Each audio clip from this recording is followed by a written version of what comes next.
नमस्कार, मैं हूं रमन कुमार। मेरे वतन की आवाज।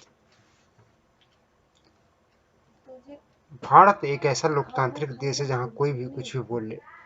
लेकिन क्या आपको ये पता है कि यूएई में सिर्फ एक शब्द बोलने पर एक ब्रिटिश महिला को 3 साल की जेल की सजा हो सकती है। यानी सिर्फ एक शब्द और 3 साल की सजा।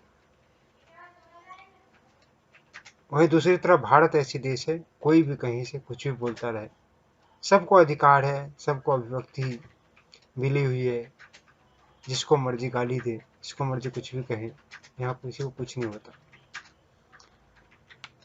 आइए पूरी मामला समझते कि मामला क्या है। दुनिया के नक्शे पर यूएई जैसे देश भी है जहां आपका एक मजाक आपको सालों के लिए सलाखों के पीछे जिंदगी गुजारने को मजबूर कर सकता है।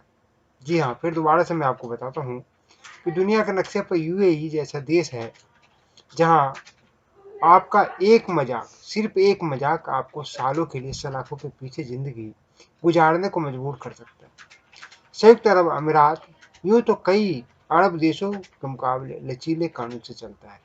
वैसे कानून अरब देशों के मुकाबले लचीले हैं, लेकिन कई बार यहाँ का कानून बेहद सख्त भी हो सकता है। यहाँ कई बार आपको मजाक करना इतना भारी पड़ सकता है कि आपको कई सालों तक जेल में भी रहना पड़ सकता है। कुछ ऐसा ही एक ब्रिटिश महिला के साथ हुआ। इस ब्रिटिश महिला को सिर्फ इसलिए देश छोड़ते समय एयरपोर्ट से हिरासत में ले लिया गया था क्योंकि उसके साथ उसकी फ्लैट में रहने वाली एक यूक्रेनी युवती ने शिकायत की थी कि उसे ब्रिटिश महिला ने उस FU, अब पूरा मीनिंग इसमें नहीं लिखा है या नहीं बताया गया, कह दिया था। हो सकता है इसका मतलब पुलिस हो या और भी कोई शब्द हो सकते हैं। और इस शब्द को कहने एक शब्द ने उसे उस ब्रिटिश महिला को 2 साल के लिए जेल की सलाखों के पीछे भेज दिया है। वैसे हैरान करने वाली बात कुछ और भी है। ब्रिटिश महिला ब्राइटन की उम्र 31 साल है और वो ग्लूकेस्टरशायर इंग्लैंड बेस्ड कंपनी में HR मैनेजर है। उसके साथ फ्लैट में एक यूक्रेनी युवती रहती थी जो ब्रिटिश महिला के मुताबिक बेहद चंचल अच्छी लड़की है।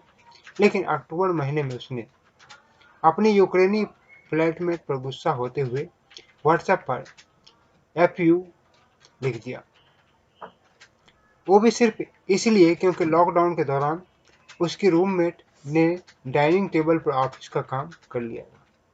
लेकिन उसे नहीं पता था कि ये 2 मिनट का गुस्सा उस पर कितना भारी पड़ने वाला है।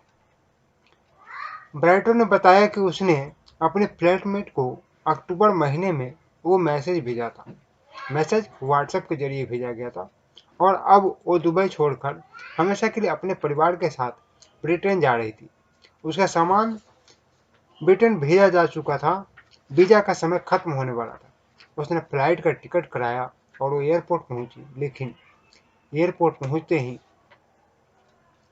जैसे वो एयरपोर्ट पहुंची और जब अंदर जा रही थी तो उसे रोक दिया गया। उसे बताया गया कि उसके खिलाफ आपराधिक मामला दर्ज है। इस पूरे मामला को जानने के बाद ब्रिटिश महिला ने अपनी यूक्रेनी रूममेट से माफी भी मांगी और केस वापस लेने के लिए कहा। लेकिन उसकी रूममेट ने केस वापस लेने से मना कर दिया, जिसके बाद उसे अब 2 साल के लिए जेल भेज दिया गया। हालांकि ये महिला साल 2018 से दुबई में रह रही थी और उसे यहाँ पर कोई भी किसी प्रकार से परेशानी नहीं हुई। अब ये खबर मैंने आपको क्यों बताया, क्योंकि आजकल भारत में किसान आंदोलन चल रहा है और कोई भी कुछ भी ट्वीट कर रहा है, कोई किसी को कुछ भी कह रहा है। एक दूसरे को पता नहीं क्या क्या कहे जा रहे हैं। गोदी मीडिया, मोदी मीडिया, इसके अलावा भी बहुत सारे शब्द सम्मानित व्यक्तियों के लिए प्रयोग किए जाते हैं।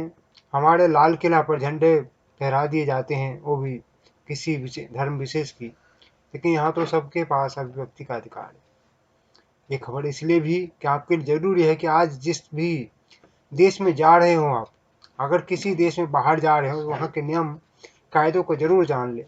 दुनिया के नक्शे पर यूएई जैसे देश भी है जहां आपका एक मजाक आपको सालों के लिए सलाखों के पीछे जिंदगी गुजारने को मजबूर कर सकता है।